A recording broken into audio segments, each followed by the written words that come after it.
Joining us now, our good friend Alex Titus. Alex is also with America First Policies.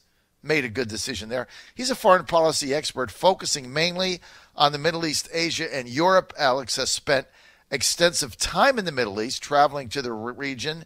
In 2017, he participated in briefings with elected officials, national security experts, religious leaders, and community activists. He's worked with several Middle East-focused causes, including Christians United for Israel, AIPAC, and he's an alumnus of the 2017 Philos Leadership Institute. And he's joining us now. Alex, good to have you with us. Hey, good to be here, John. Thank you for that kind introduction. Well, you know what? You've earned it, Alex. Now, besides, we love having you on our show because you know what you're talking about. You add a lot of value, so we appreciate that. Now, we're going to talk about yesterday's speech by John Bolton, National Security Director in the Trump administration. We've got two issues here. Let's start with the tougher of the two, which is the president's leveraging to get the Palestinian President Abbas to the negotiating table with Israel over the Gaza Strip. And so he's starting to put the squeeze on them. Now, first thing he does is he cuts off the funding to their so-called refugee program, millions of dollars, and the administration saying it's not really refugees. Second thing he does, shuts down their liaison office in Washington, D.C., I think in an effort to leverage President Abbas to come to the negotiating table and talk about his grand plan of all time. Is that accurate?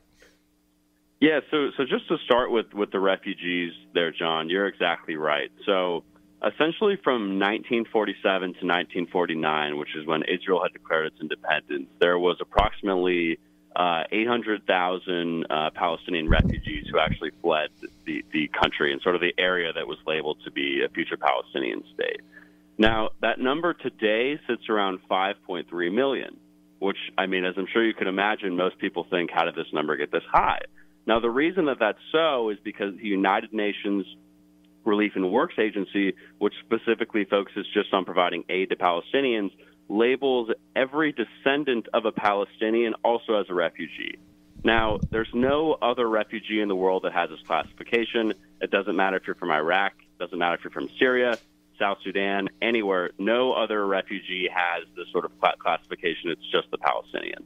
Now, this has caused a big hindrance towards the peace process, as President Trump and his administration have pointed out, because to be sort of any future solution between Israel and Palestine, there's going to have to be some sort of right of return for a number of those Palestinian refugees. But some of the advocates on the Palestinian side want all 5.3 million of these so-called refugees to actually return to Israel, which would then, of course, there would be no Jewish state anymore because it wouldn't be a Jewish majority.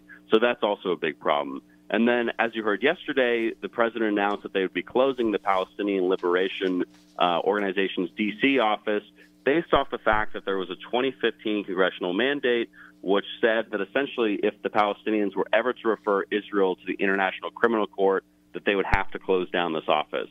Now, it's definitely something that the president can use as a negotiating and sort of leverage tactic, but it was also a congressional mandate by law that he had to fulfill. So basically, this was a congressional mandate, but the president he's got a plan in mind. Jared Kush has worked very hard on it. He's traveled throughout the Middle East. He was in the Gulf a few months ago trying to get the Saudis to come on board with it. Alex, nobody knows what this plan is, and for good reason. I mean, every time I go on Al Jazeera, they press me, well, what's the plan? Well, if any piece of the plan were to leak out, everybody would jump on it, and that would be the end of it. So you can't leak it, but the president says, let's get to the table and see if we can get a peace plan in Gaza between Israel and Palestine. But the Palestinians are saying what they told me yesterday, and I talked to their deputy defense minister live on television. He said, why should President Abbas, why should our government come to the table with anybody led by the Trump administration with the Israelis when every single thing the president has done, the Trump administration has done, has been to favor Israel? Every move they made, the gentleman said to me, Mr. Zairi said to me yesterday, if you were to take out the Israeli grocery list, that's what the president has done. That's what the Trump administration has done. So why should we get to the table to be set up to lose? How do you respond to that? Yeah, so I think that the administration has definitely taken some great actions on the Israel front. But I mean, just to start, I think that this is a laundry list of things that are relatively within the U.S. camp. I mean, one, Israel has been a very reliable and committed ally to the United States, where the Palestinians have, in addition to this sort of dispute they're having with Hamas, of course, over the Gaza Strip, they have not been the most reliable partners in the past when it actually comes to enforcing the measures that they do agree upon. Now, I've met with Palestinian negotiators before in Ramallah, and you sort of continue to hear the same narrative that it's only the U.S. that's favoring Israel, and that's why we're not coming to the table, sort of, et cetera, et cetera, et cetera. Now, what I would point to them is that the Palestinian Authority in itself is an incredibly corrupt organization. I mean, Mahmoud Abbas, who is sort of the leader of the West Bank, has an estimated net worth of $100 million, which and most of that wealth has been accumulated since he became president in 2005. A lot of these benefits have sort of seeped down to his cronies, and there's just blatant corruption and blatant inefficiencies across the Palestinian Authority as a whole. I mean, as well as, John, we were talking about the refugees a little bit earlier. Many of these folks are actually being kept in these refugee camps by the Palestinian Authority to essentially be used as pawns in this negotiation process. So in terms of whenever you hear the sort of narrative that the administration has, entirely favored Israel, I mean, I just think it's ridiculous. Israel has actually delivered on the things that they said they would, where the Palestinians over and over again have continued to act in bad faith. And that's why I think that you've seen sort of this deal so far and this laundry list, as you say, favor Israel. But, I mean, the president has said that the Israelis are going to have to make some major compromises and that those will be upcoming in this peace plan that is yet to be revealed. Right. So we don't know what the peace plan is. But my point is, what is the downside of coming to the table, right? If you don't think things are going well, you pull your chair away and you leave. I don't know what the downside is in trying to find a peaceful solution to this conflict that's been going on forever. Well, exactly. And as you were saying before, I mean, there's been some leaked information that Arab states such as Jordan, such as Saudi Arabia, such as the UAE, and maybe even the Qataris are going to come out once this plan is released and they're going to endorse it. Right. Now, let's say even if this plan is literally dead on arrival, I mean, this is a major historical achievement that if any sort of U.S. administration presents a plan and other Arab states sort of give it the okay and they give it the backing, I mean, that is something that has never happened in the past with a peace plan that's been presented by any administration. So even just that sort of moving forward, I mean, is a major milestone and a major achievement in itself.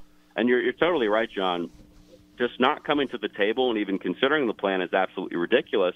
And I think that's why the Trump administration has been good so far to give the Palestinian authorities and give their leadership especially some of the shock therapy, which is much needed to actually try to bring them back to the negotiating table and say, look, the U.S. taxpayer has paid generous and millions and billions of dollars to you guys over the year. We're fine to give some of that support, but you're going to actually have to come and be a real partner in this process. You're going to actually have to come to the table and negotiate in faith. Well, I think that's the bottom line. We're with Alex Titus. He's a foreign policy expert for America First policies, focusing mainly on the Middle East, Asia, and Europe.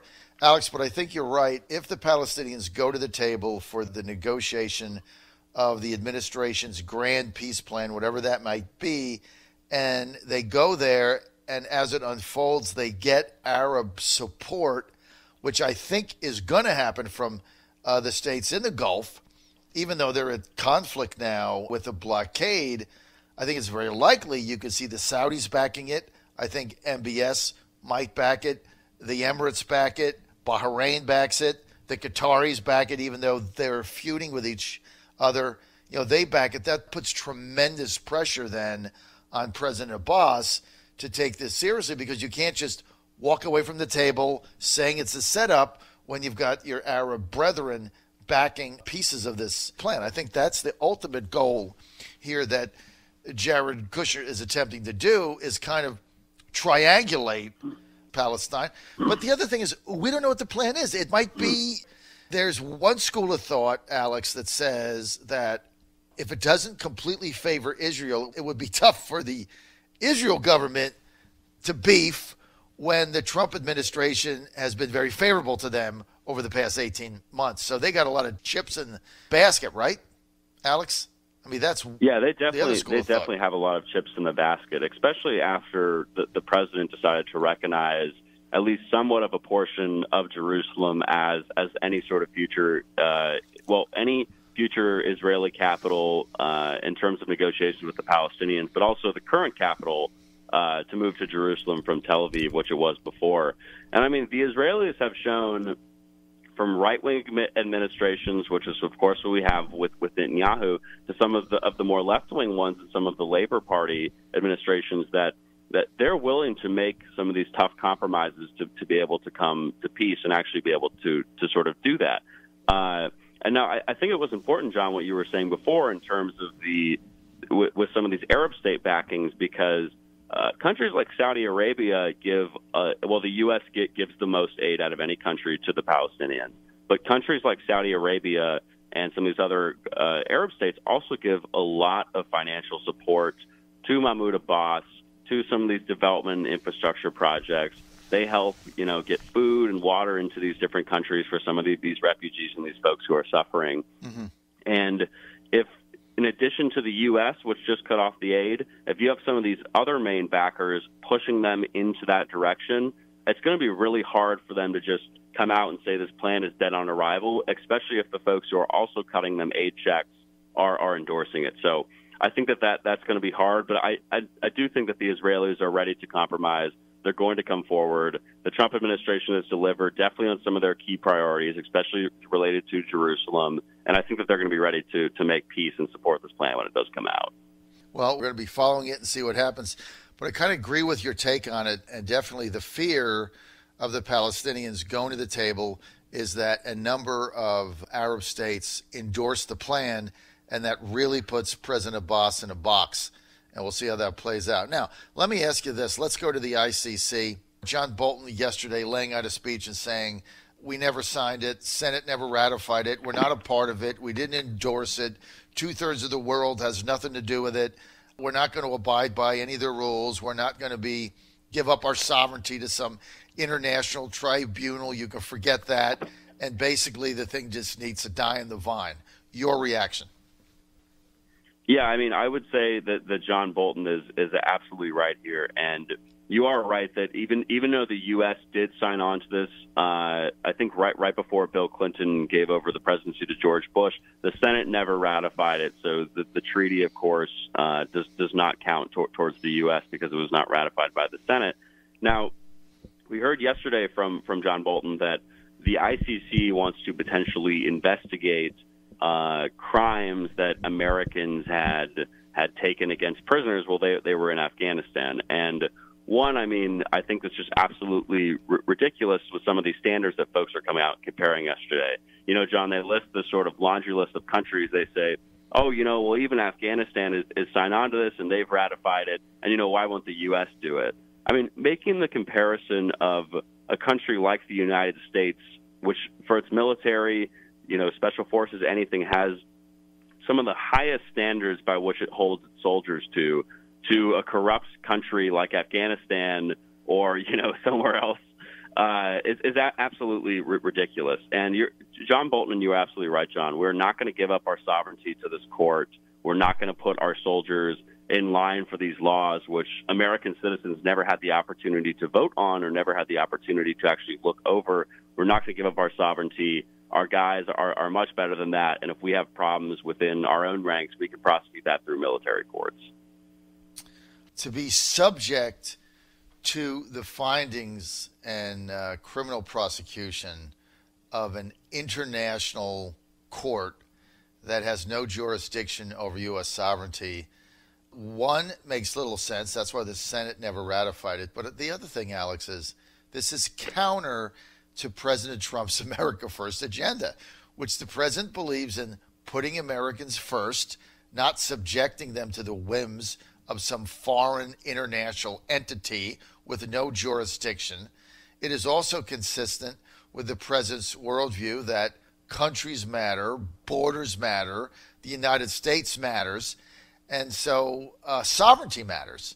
And so for the Trump administration now to go forward taking seriously what some unaccountable world bureaucracy group of prosecutors thinks about anything, I think would be counter to the message that he's delivered and why he got elected president of the United States in 2016. So I would be shocked had Bolton not made this speech. Now, the other thing is, who is the ICC investigating? The United States and Israel. I mean, those are their two main targets. I mean, come on, you got to be kidding me, right? All the things going on in the world, and they're focusing on Israeli and the United States and Afghanistan. I mean, it's a joke as far as I'm concerned. We need to get the hell out, and I think the president's doing the right thing. Alex, though, I'm out of time. I want to thank Alex Titus for being with us. Alex, always a pleasure to have you on. Thanks for that great insight.